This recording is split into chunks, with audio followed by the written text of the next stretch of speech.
Picture this, you're asleep and your phone lights up. A dividend just landed in your account. Money showed up. You didn't sell anything. You didn't do anything. It feels like a cheat code. It's one of the most seductive ideas in personal finance. So let's ask the honest question. Dividend investing in Canada, is it actually worth it? And the real answer is it depends. But it depends on something nobody making those passive income videos wants to tell you. Let's get into it. First, let's be fair. Why do people love dividends so much?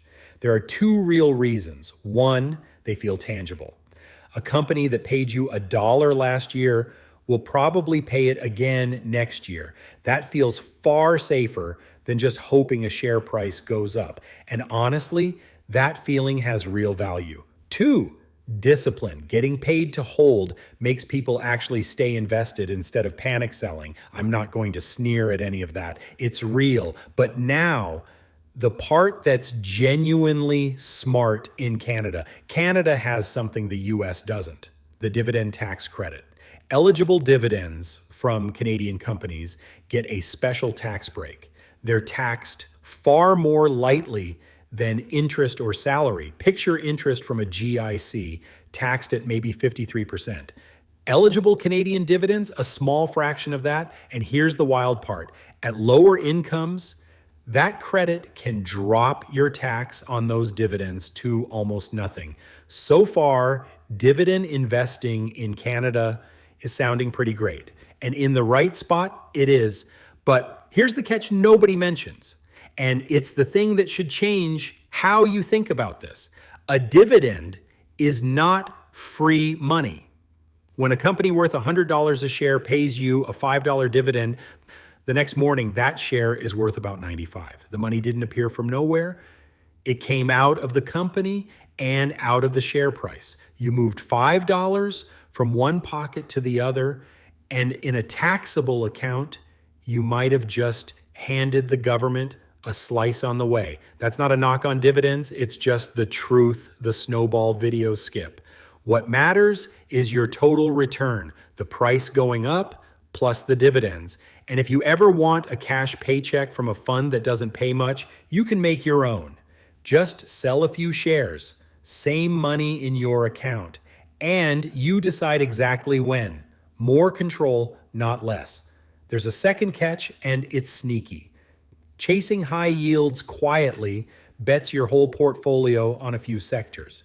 In Canada, the big dividend payers are mostly banks, energy, pipelines, and utilities.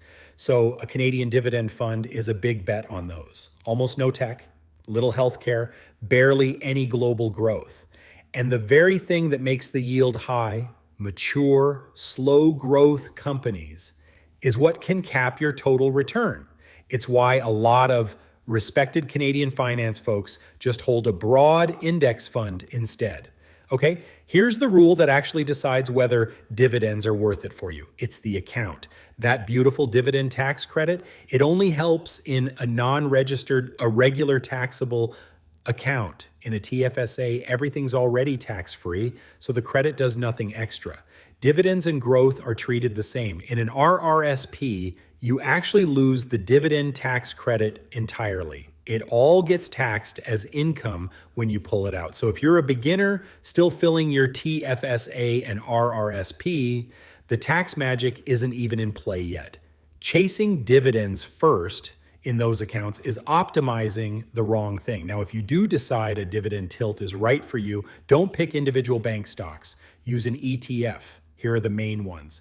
VDY, Canada's biggest dividend ETF. Cheap at about 0.22%, yields around 3.6, but very bank heavy. XEI, similar cost, a higher yield around 4.25%, and it caps each sector so it's less bank concentrated.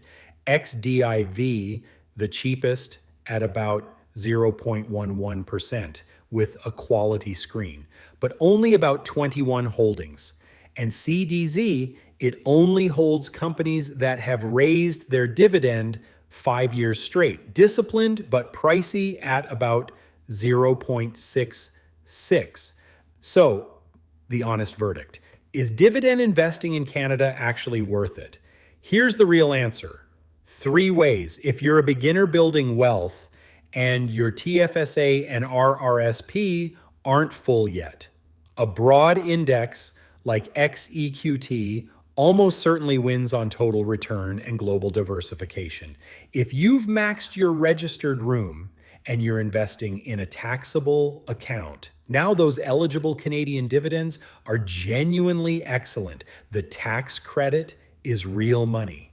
And if you're near or in retirement and you want predictable income plus the discipline to never sell, a dividend tilt can be worth it for the behavior alone. So, where do I personally land? I'll be straight with you.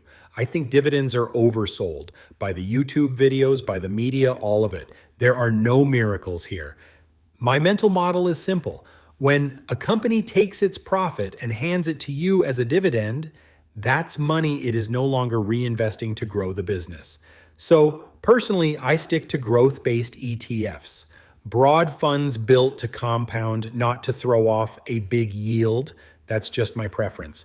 Take the fund I actually hold, VGRO, the whole world one I mentioned in the Canadian ETF video. It pays only a tiny dividend in the first place. And even that little dividend, I have Wealthsimple automatically reinvest it straight back into the portfolio. It never sits as cash. It just keeps compounding. But, and this is the honest part, that's my preference, not a fact. In a taxable account, that tax credit is genuinely great. And for a retiree, the steady paycheck is worth real money. So don't take my lean as gospel. Your stage and your accounts might point somewhere different. And that's the whole point. It depends on you. Quick, responsible note, not financial advice. And remember, a dividend is part of your total return, not free money. If you want the broad index breakdown or how to actually set this up, those videos are right up there. Dividends aren't magic and they aren't a scam. They're a tool for a specific job. Use them for the right one. Thanks for watching.